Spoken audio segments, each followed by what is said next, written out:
So now we come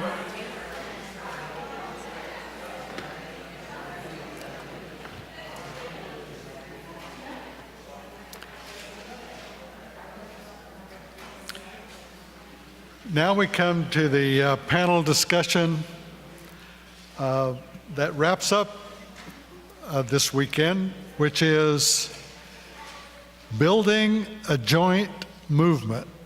And I've been practicing on what this movement is called. It's a Peacenvironmentalist movement or an Envirantiwar movement. Unfortunately, one of our panelists is unable to be here, but I'm sure that we'll make good use of the time. I'd like to introduce Anthony Rogers-Wright. He is a U.S. coordinator with the LEAP. He has presented the case for climate justice, environmental justice, and climate change action at universities nation and worldwide, and written on the subjects for various publications. Anthony was named one of GRIST's 50 people you'll be talking about in 2016. His most important client is his 20-month-old son, Zahir, and he currently resides in Seattle, Washington. Anthony? Thank you. Good afternoon, everyone. Thank you so much for joining us. My bio's kind of needs to be updated. Zahir's now a full 2 years old and all boy. I've definitely been trying to find ways to harness his energy as a form of alternative energy, actually. It's obviously really just an honor and a privilege to be here. You know, I just came from the Labor Network for Sustainability Convergence, and it just seems so germane because so many of the labor groups over there were talking about the need for labor to show more of a force in their anti-war efforts. And this overall process of what we like to say at the LEAP is busting down these single issue silos, or SISs. And you know, many of the times in our burgeoning movements, what we see is that we retreat to these, you know, single issue silos, whether it's anti-war or reproductive justice or economic justice and of course climate justice. And you know, that's not necessarily, you know, helpful for us, because what we really need to do is what we saw happening prior to 9/11, where we saw this creation of mass movements happening in my home city of Seattle. We saw that, you know, hands-on with the WTO protests. And then 9/11 occurred. And what tends to happen after these shock events, whether they're manufactured or natural disasters, of course, I don't necessarily even like to use the term natural disasters to refer to anthropogenic climate change, but what tends to happen is that we retreat to these single issue silos. This process of othering seems to occur, and what we need to do as a collective movement is get introspective, because there are a lot of things that we have to talk about within our own movements that are even preventing them from being as robust and powerful as they are. We have to talk about lingering heteropatriarchy. We have to talk about lingering racism and white supremacy. We have to talk about lingering classism that prevents us from really coming together as individual movements and then as a collective movement. And then we have to create this process of an anti-shock, to be prepared for shock events, whether they're Irma or Harvey or you know, so-called terrorist attacks. So some of the things that I'd like to talk about is that, you know, even as we are, you know, preparing with this idea of an anti-war environmental movement, of a fusion of it, we have to also not just think about wars as foreign wars, right? There are plenty of domestic wars being fought right here in the United States of America, in urban warfare at the hands of state-sanctioned militarized police. And we have to even ask ourselves, does posse comitatus even necessarily exist anymore, especially for urban inner city communities. That's really, really important because those are impediments to climate justice as well. The fact that every time there is a massive event, militarized police has a way of buffering so many of the social justice gains that we have gotten over the years. We saw it in New Orleans post-Katrina. We've already been seeing it in Florida, where a Polk County sheriff was checking people's identifications to make sure they didn't have warrants for their arrest, checking identification to see people's immigration status. And that's all linked, to the climate crisis. So we have to talk about that. And, when we're talking about our solutions, even with this advent of, I was just down in Florida where people are mad as hell. They're seeing Florida Power and Light, who have been so adverse to the expansion of solar power in a state that has the moniker the Sunshine State, so go figure. But solar power generators were brought into neighborhoods, right? And people were powering their homes while Florida Power and Light were stumbling to get lines on that are connected to frack gas to get people back online. Meanwhile, people are powering their homes for free with solar panels. But we have to understand that with this advent of war that we're talking about, a lot of these wars are really for one thing, right? They don't hate us for our freedom, with all respect to George W. Bush. What we really have is a people tax dollars being used for an international security force for the protection of resources that we deem necessary to keep our lights on, and more importantly, to fuel hypercapitalism, right? So we have to look at the security forces like that. But in this process of shifting from the fossil fuel empire to a renewable energy empire, or rather what we can't have is a renewable energy empire in the shift to renewable energy existence. And so we have to also understand that our solar panels are being fueled by conflict minerals in places like Africa right now. So we have to be really, really, really conscious of that as well, because if we're just allowing ourselves to shift, a just transition has to be a just transition as opposed to just a transition. There's a big, big difference, right?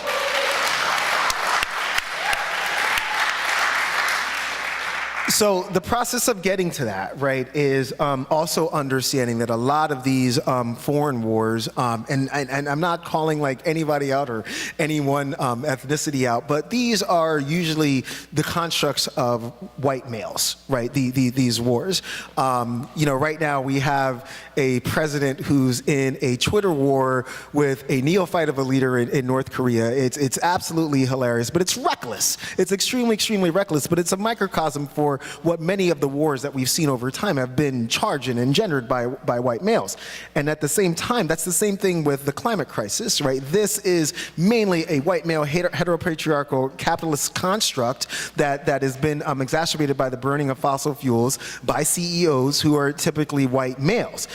And the issue with that is that the victims of these wars, the victims of climate change, tend to be non-white people who had nothing to do with the exacerbation of the situation that they find themselves in. So getting to the root of the problem is really, really important. And then what that means is that because these issues are so intersectional, right? Climate change, a radical system of oppression fueled by racial injustice, gender ID injustice, economic injustice, ethnic injustice.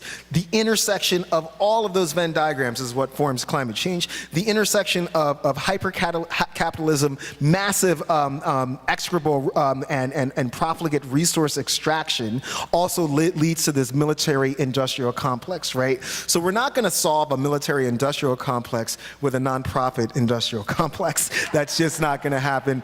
To simplify it in the words of Fred Hampton, you cannot solve capitalism with capitalism. That's just how it goes. So the solutions have to be intersectional, and when we say intersectional, it cannot be a verb anymore. All due respect to nonprofits who do have so much a good in their hearts and in their intentions, but the practice is not intersectional, right? It can't be a noun. Intersectional has to be a verb. So we look around this room right now, and there are amazing souls in here, but it's not necessarily the pinnacle of diversity.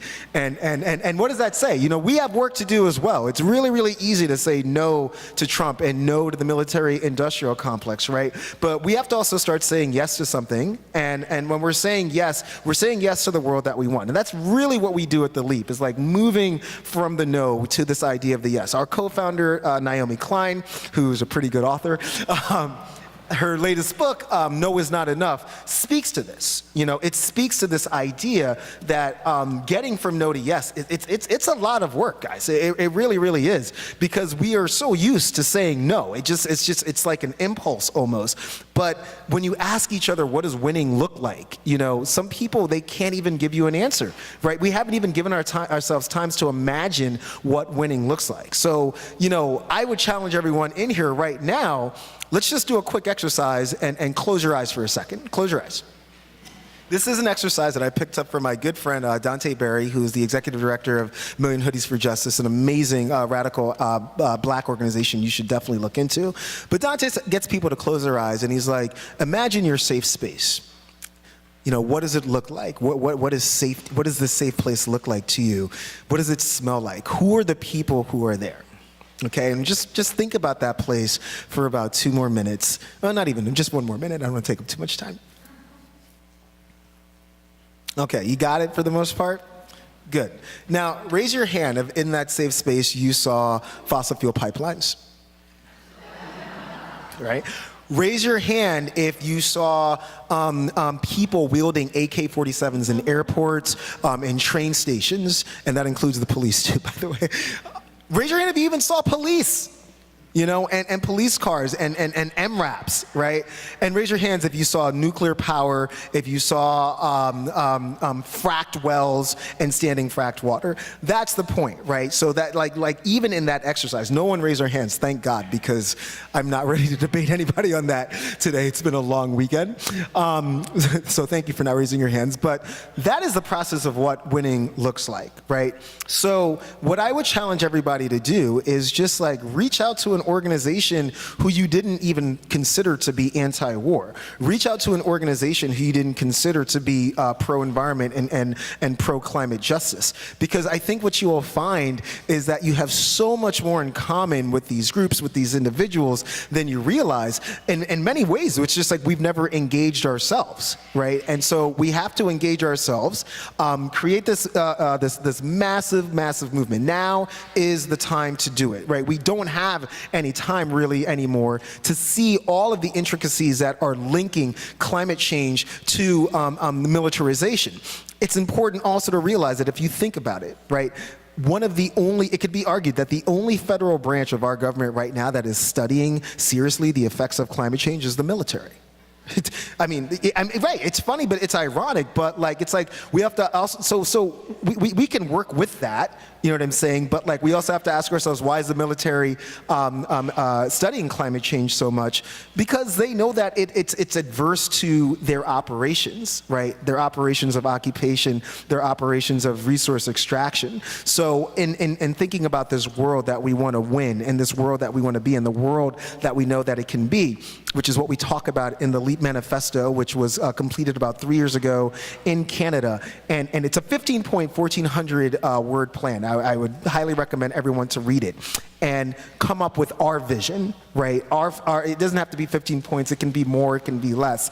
But when we get into the nitty-gritty of the organizing and the protests and the marches and the rallies, having that vision statement, having that manifesto reminds us of why we're doing what we're doing, and it keeps us in check to make sure that we are very, very, very inclusive, because we can't do it by ourselves anymore. We have to get inclusive. We have no choice anymore. So I'm just going to make a few more points.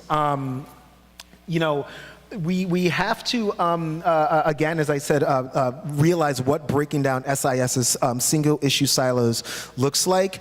Please, everybody, not just getting people to sign petitions, not just getting people to make phone calls. Go into communities and make just relationships. We can't just make relationships every 2 years and every 4 years, or when it's electorally convenient.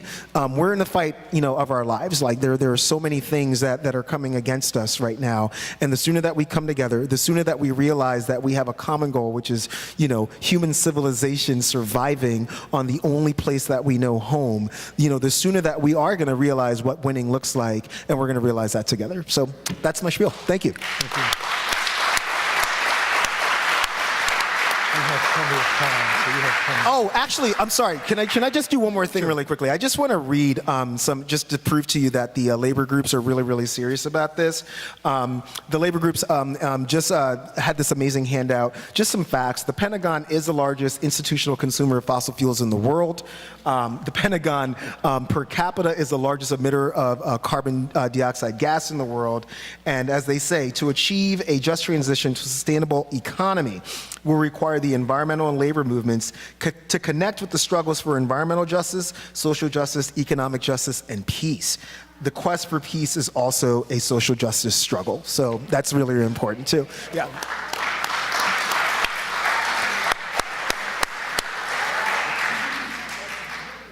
Thank you, Anthony. Oh, yes, ma'am. It is from U.S. Labor Against War.org.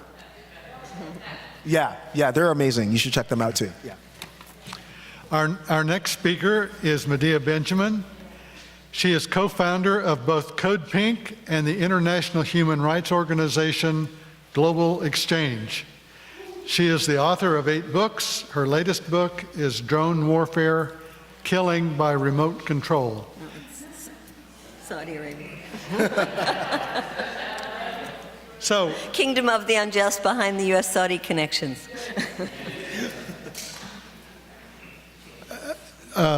Anthony's bio was about 14 years or 13 years out of date, and I guess yours is a little out of date too.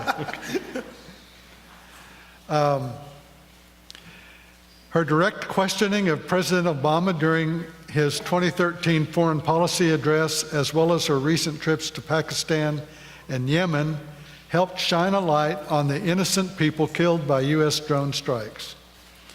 She has long been an advocate for social justice for more than 30 years. Described as one of America's most committed and effective fighters for human rights by New York Newsday. No. And one of the high-profile leaders of the peace movement by the Los Angeles Times. She was one of 1,000 exemplary women from 140 countries nominated to receive the Nobel Peace Prize on behalf of the millions of women who do the essential work of peace worldwide. In 2010, she received the Martin Luther King Jr. Peace Prize from the Fellowship of Reconciliation and the 2012 Peace Prize by the U.S. Peace Memorial. She is a former economist and nutritionist with the United Nations and World Health Organization. Medea. Thank you.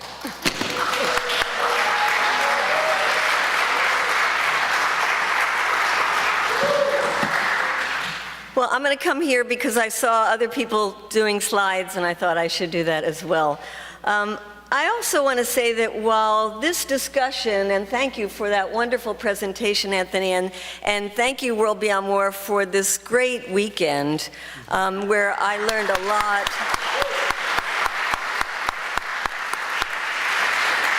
I think one of the things I learned is that instead of, remember that poster that said war is unhealthy for children and other living things? When I heard Gar Smith talk about how war is killing the deer and the bison and all these animals, I think we should just go for the animals, because people care more about animals than children, I think. But you know, I think we're just at this stage where I don't know about you all, but I feel so inadequate. Mm-hmm. You know, for those of us who've been doing work on these peace issues, we did once have a grouping that we could call a peace movement. Mm-hmm. And let me just remind you of February 15th, 2003, when the world did say no to war. Mm-hmm. I mean, it was really amazing to see the masses of people that came out all over the world. I saw this crowd, and I couldn't even tell which country it was. You know, I actually think somebody might know from the trees in the back, but I think it's London, but the same one you could see in Barcelona, and the one in New York City went so far, masses, that you couldn't see the end of it. I mean, it was quite remarkable. And we had a movement that was diverse. There were a lot of young people in that movement. There were a lot of people of color in that movement. There were a lot of people who would call themselves environmentalists who were in that movement. That was a movement. When you get masses of people out like that, you know, that is a real movement, and you can't just do that by a bunch of elderly white people. So we did have a movement, and the movement disappeared. We can talk about why. I think one of the first casualties of the Obama administration was the peace movement. Yeah. Right? People thought he's a peace president. We were so excited by the guy who was against the Iraq war beating the woman who wasn't against the Iraq war that we said he was going to get us out of these wars. We also did not want to protest the first black president in the history of this country, something so important to so many people. And we also then had other issues like the financial crisis that wiped out so many people, that turned people's attention to their immediate needs of keeping their homes, of getting a job, of keeping their job, of paying for school. And then we had the issue that the Obama administration was very smart about reshaping the ways wars were fought, so that it wasn't a lot of soldiers fighting in wars. Instead, it was special operations and it was drones. And I want to give a shout out to so many people in this room that have been working on the drone issue and bringing that up, the profile nationwide, and forcing, at least under the Obama administration, them to take our issues into consideration about killing so many innocent people. But let's face it.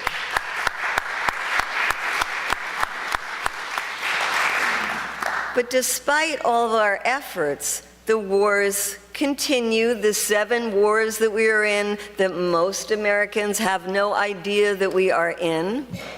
And now we're at a point where we're facing some horrendous possibilities of new wars.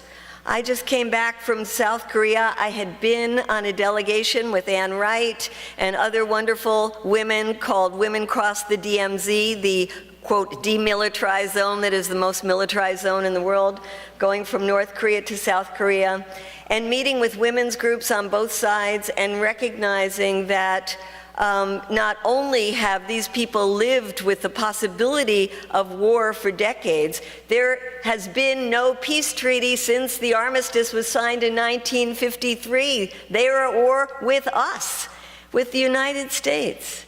And here now we have a new element in this, and that's called Donald Trump. So you have the unpredictability of the North Korean government combined with the unpredictability of Donald Trump. And believe me, this is a very, very potentially catastrophic situation where we need a massive anti-war movement to be out in the streets and the suites and the offices and the White House to say no.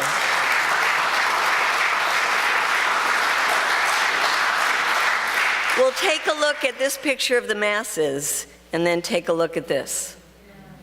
This is what we were able to get out when we call people to protest against a potential nuclear war with North Korea. We cannot get people out. And I've heard it from so many of you talking in the halls, the same things. We can't mobilize. So what are we going to do? I mean, we're talking now about how do we connect with environmental movement? How do we connect with the Black Lives Matter movement? How do we connect with the DACA movement? Because those movements have dynamism to them. Those movements can get people out because those movements are facing the immediate crisis that people are confronting in their daily lives that overtly affect them. While these wars, it's harder to see how they affect them.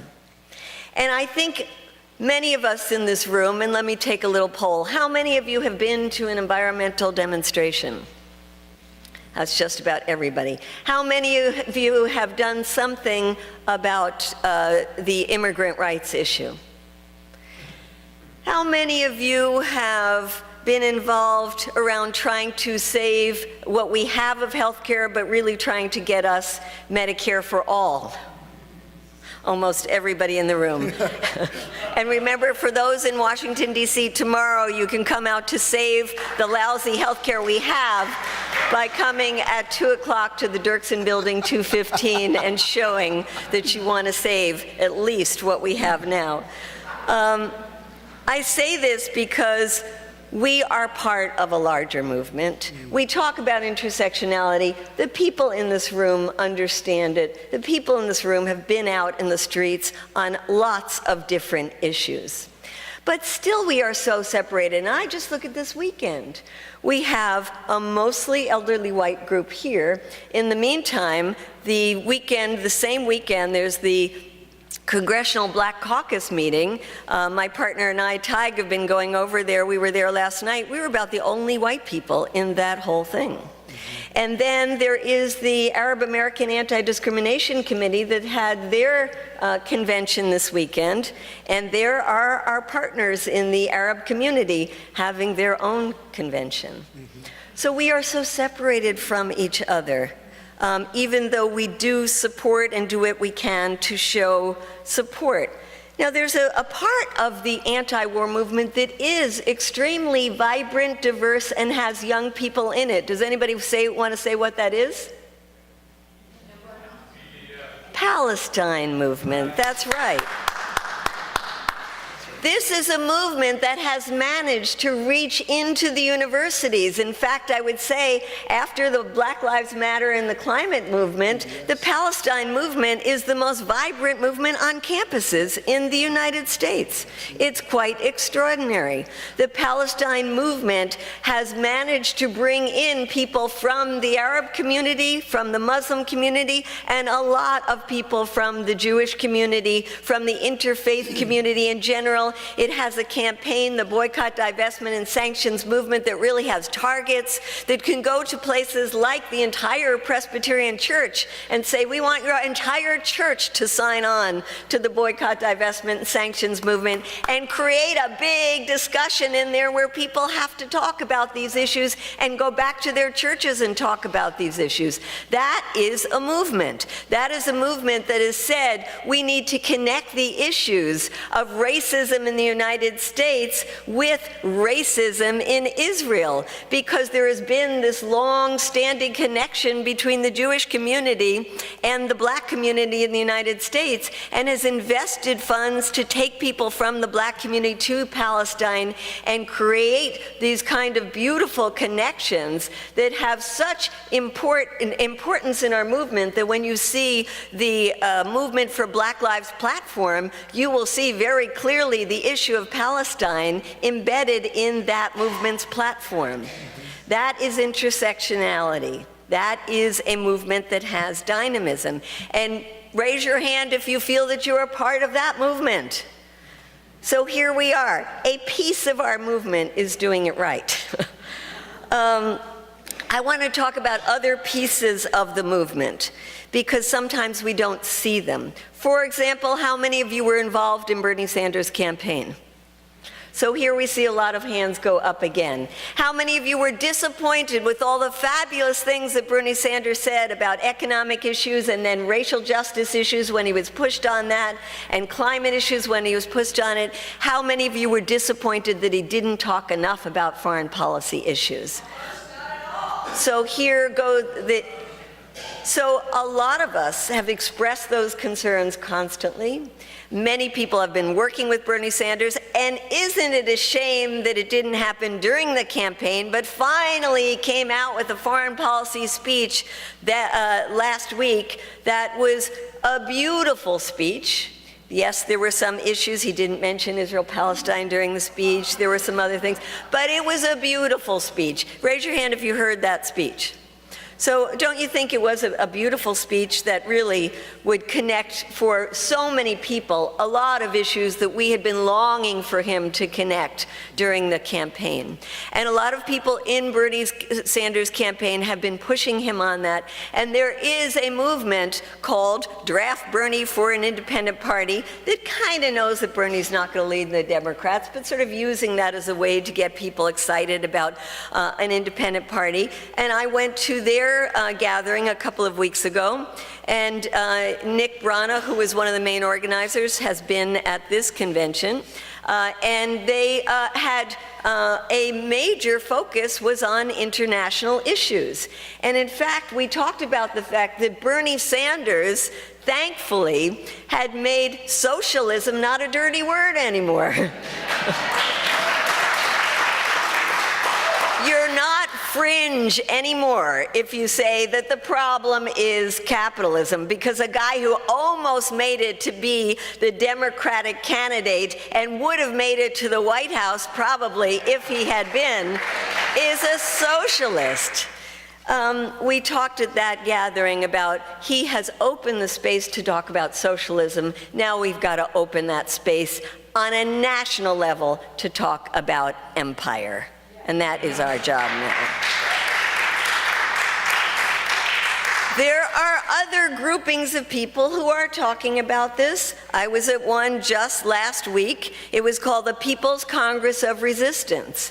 It's organized by groups like the Answer Coalition, and they brought together about 500 to 600 people. The room looked very different. It was mostly people of color, and it was mostly young people. And you know how they did that? They got in their cars and they started driving around the country, going to marginalized communities around the country and saying, come to Washington, let's all meet together.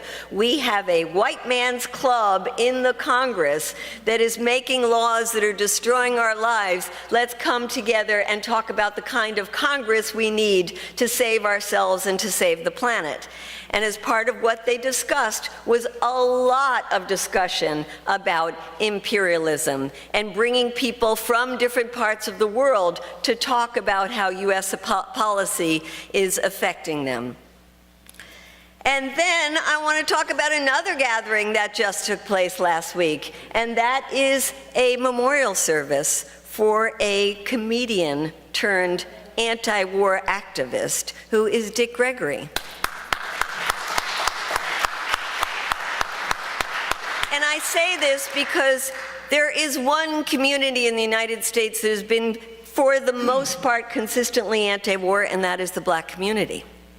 And the black community, although there are a number of members in the black community have gone into the military as a way to get an education, as a way to rise up within the ranks, the majority of people in the black community, showed by polls after poll, were against the war in Iraq, understood Martin Luther King's message that this country is the largest purveyor of violence in the world, and have taken to heart that the military-industrial complex is not only overseas, but is killing people here at home and also robbing us of the resources that we need, particularly in the black community. The black community is an anti-war community. And I bring up the memory of Dick Gregory because he really left his career, a brilliant career as a comedian, to fight the Vietnam War. And he did it putting his body on the line, where he fasted so much, I think he went down to, what, like 86 pounds or something like this. I mean, he almost died from that. And this is a guy, and I bring you one of his quotes here that I love. I don't know why America always thinks she has to run around the world, I don't like the she part, forcing people to take our way of governments at the barrel of a gun. When you got something really good, you don't have to force it on people, they'll steal it from you.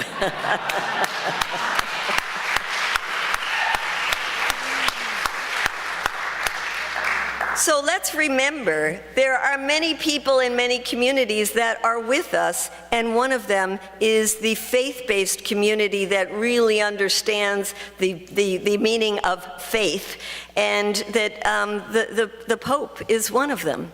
And the Pope, on many issues, we might not agree with him, but certainly on this issue of war, he has been phenomenal. And he has had quotes like this: many powerful people don't want peace because they live off war. Some powerful people make their living with the production of arms. It's the industry of death. And then he goes on to say that we have to confront the war profiteers.